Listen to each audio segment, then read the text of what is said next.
মায়ের কাছে সন্তান যেন সাত রাজার ধন। সন্তান যেমনই হোক না কেন, পিতামাতার সব সুখ বিসর্জন দেন তার প্রিয় সন্তানের জন্য। ঠিক তেমনই সম্প্রতি এক দৃশ্য দেখা গেছে মৌলভীবাজারে, যেখানে সন্তানকে একটু শান্ত রাখতে মা তার ছেলেকে গর্তের মধ্যে রেখে দেন। সোজা হয়ে দাঁড়াতে না পারায় এভাবে রাখা হয় তাকে। তবে প্রশাসনের সহযোগিতায় এবার চিকিৎসা পাবে প্রতিবন্ধী শিশু গোপাল। মৌলভীবাজার প্রতিনিধি সৈয়দ মহসিন পারভেজের তথ্যচিত্রে বিস্তারিত ডেস্ক রিপোর্টে। চারপাশে সবুজ চা বাগান, পাখির ডাকে ঘেরা মেঘভেজা সকাল। এই সৌন্দর্যের পেছনে লুকিয়ে আছে এক মায়ের অবর্ণনীয় সংগ্রাম আর একটি শিশুর নিষ্পাপ কান্না। ৩.৫ বছরের শিশু গোপাল সাঁওতাল জন্ম থেকেই শারীরিক ও মানসিক প্রতিবন্ধী।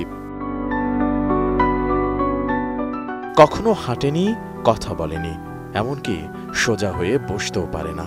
অভাবের সংসারে দিন চলে যেভাবে হোক, কিন্তু গোপালকে নিয়ে স্বপ্ন দেখা থেমে থাকেনি তার মা সঞ্চরিয়া সাঁওতালের। একসময় এই ঘরের মেঝেতে একটি গর্ত করে রাখা হয়েছিল।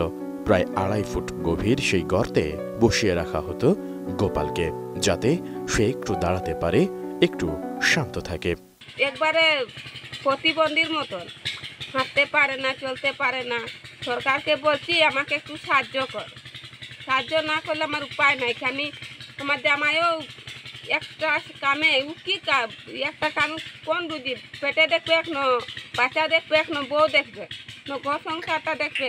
গোপালের বাবা অনিল সাঁওতাল মোরংছড়া চা বাগানে দৈনিক ১৭০ টাকা মজুরিতে কাজ করেন। দিন শেষে খাবার হবে কিনা সেটাও অনিশ্চিত। তার মাঝেও তারা গোপালের উন্নত চিকিৎসার আশায় বুক বাঁধেন।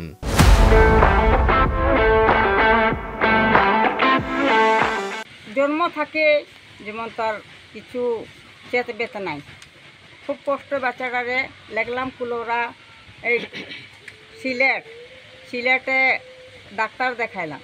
সিলেটে কইল কি ডাক্তারগুলা যে না, এটা উপরার উপরে ভরসা। তখন আমরা তো হাতে ঘাটে টাকা পয়সা নাই, কিচ্ছু নাই, আমরা গরিব মানুষ, আমরা কিচ্ছু নাই। আজকে আমার নাতি ও বিছনাথ ঘুমায় থাকে, এই লাগে আমরা একটা গোত্রক বানাইলাম যে তারে নি কোনো মতো খাড়া করতে পারি। এই যে ঠেঙের নস, হাত পায়ের ঠ্যাং হাতের সোজা হইব কইয়া, এই লাগে আমরা এই গোত্রটা করছিলাম। এখন তো আমাদের কিচ্ছু নাই। এখন যদি সরকার আমাদের কিছু সাহায্য দেয় তে একটু আমরা ভরসা পাবো। সরকারের কাছে যে মানে অনুরোধ করতেছি যে আমাদের এখানে যদি গরিব পরিবারের ছেলেটা কিছু সাহায্য সহযোগিতা পাই, তাহলে আমরা উনিও কিছু হবে আর আমরাও কিছু মনে করেন সরকার কিছু কৃতজ্ঞতা জানাতে পারবো। স্থানীয় শিক্ষক সঞ্জয় দেবনাথের একটি ফেসবুক পোস্ট যেন গোপালের জীবনযুদ্ধে নতুন আলো জ্বালিয়েছে। পোস্টটি দেখে প্রশাসন ও সমাজ সেবার দৃষ্টি পড়ে এই অসহায় শিশুর ওপর।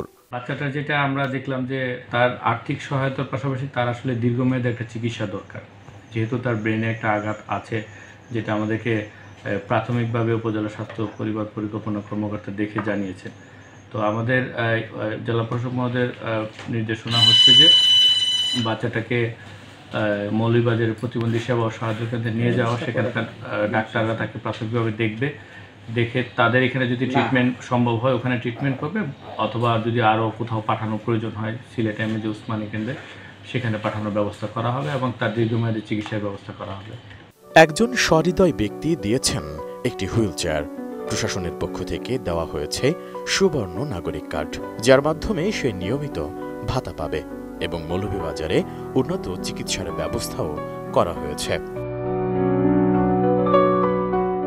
যে গর্তে একদিন বন্দী ছিল এক শিশুর ছোট্ট জীবন, সেই গর্ত আজ বন্ধ। আশা জেগেছে মানুষের ভালোবাসায়, সমাজের সহযোগিতায়, প্রশাসনের নজরদারিতে। Desk report, ATN news.